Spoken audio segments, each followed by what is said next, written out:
Bang, kasus video porno yang melibatkan anak musisi kan masuk pemeriksaan kepada penyebar bang ya. Ya. Cuman yang ingin kita tanyakan ya bang, beberapa tahun lalu ada kasus Ariel, ada kasus Gisel, ada kasus Rebecca Clover. Nah, dua dari mereka ada yang dijadikan tersangka, tidak tersangka, yang satu tersangka. Nah, apa yang membedakan sih bang dalam kasus video porno itu bang?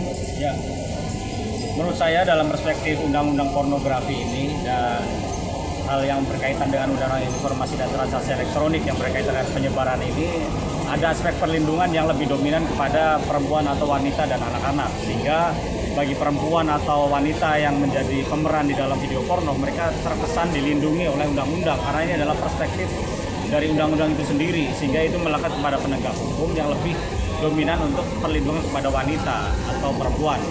Dan terkait dengan video yang beberapa kali beredar, misalkan Gisel, Cutari, ya kan, terus Luna Maya, terus sekarang Davis, ya kan, anaknya David Bayu, itu kan semuanya perempuan dan semuanya terkesan mereka sih sebenarnya hanya diperiksa sebagai orang yang ada di dalam video ini sebagai saksi aja. Mereka kemungkinan kecil menjadi tersangka karena belum ada tersangka di mana yang tersangka adalah pemeran wanitanya, yang ada adalah pemeran laki-laki atau para penyebar.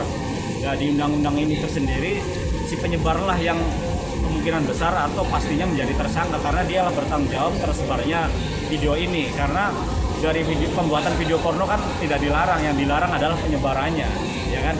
Apabila itu hanya koleksi mereka sendiri untuk dikonsumsi satu orang yang membuat, ya tidak ada karena tidak ada penyebarannya. Tapi begitu menyebar, ya si penyebarlah yang akan menjadi tersangka karena dia bertanggung jawab atas terdistribusikannya video ini. Nah, disitulah seolah-olah laki-laki atau pria menjadi penyebar, walaupun ini sebenarnya berat sebelah atau tidak berimbang. Tapi kan ini perspektif penegak hukum dan undang-undang di mana selalu melihat perempuan atau anak-anak sebagai korban. Ya, ini memang sulit diubah karena beberapa jurisprudensi ataupun dari perspektif penegak hukum penyidik memang selama ini lebih dominan untuk perlindungan terhadap wanita atau perempuan dan anak-anak sebagai kaum yang lebih minor, artinya yang lebih untuk dilindungi dari penegak hukum gitu. Adil nggak bang menurut abang bang? Kalau menurut saya sih tentu tidak adil karena kan itu harus dibuktikan apakah yang bertanggung jawab itu benar-benar laki-laki atau perempuan yang memang lebih aktif di dalam terdistribusikannya film ini, ya kan.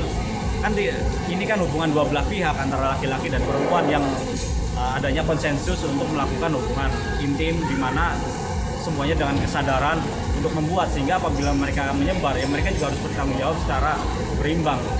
Sekarang misalkan kan seolah-olah ini adalah perlindungan terhadap si korban perempuan, padahal di situ ada pemeran laki-laki, tapi kan tidak pernah dipublikasi kenapa dia seolah-olah disepelekan. Tapi apabila nanti ada pertanggungjawaban, justru dia yang akan dominan untuk bertanggung jawab begitu. Kenapa bang? Kenapa? Karena kan nggak banyak juga cewek yang lebih agresif bang. Apa sih bang? Apakah memang agak berat persyaratannya bang? Ya menurut saya karena perspektif hukum ini begitu dominan laki-laki yang harus bertanggung jawab. Ya kan, karena sistem patriarki di negara kita seolah-olah laki-laki yang lebih dominan di dalam setiap hubungan antara laki-laki dan perempuan. Sementara kan sekarang kan zaman udah maju, kadang-kadang perempuan juga lebih dominan, tidak hanya laki-laki begitu. Ya, tapi kan sebetulnya laki-laki ini juga sebagai korban, ya, tidak ikut menyebarluaskan. Ya, betul. Nah, seharusnya ini apakah video-video sebelumnya juga lelakinya juga sebagai korban? Iya betul. Nah, dalam video Ariel kan dia seharusnya kan dia juga sebagai korban karena kan dia nggak menyebarkan, ya kan. Tapi dia bertanggung jawab terhadap apa yang ada di dalam video itu, seolah-olah dia merekam, jadi dia bertanggung jawab untuk atas tersebarnya rekaman itu begitu.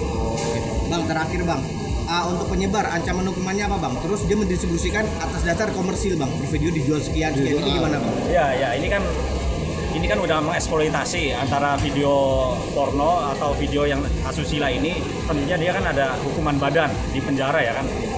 Nah, oleh karena itu dengan adanya komersil dia lebih bertanggung jawab lagi karena ini kan mengeksploitasi, ada sisi eksploitasi yang dimana dia harus bertanggung jawab secara pidana di dalam hukum pidana kita begitu.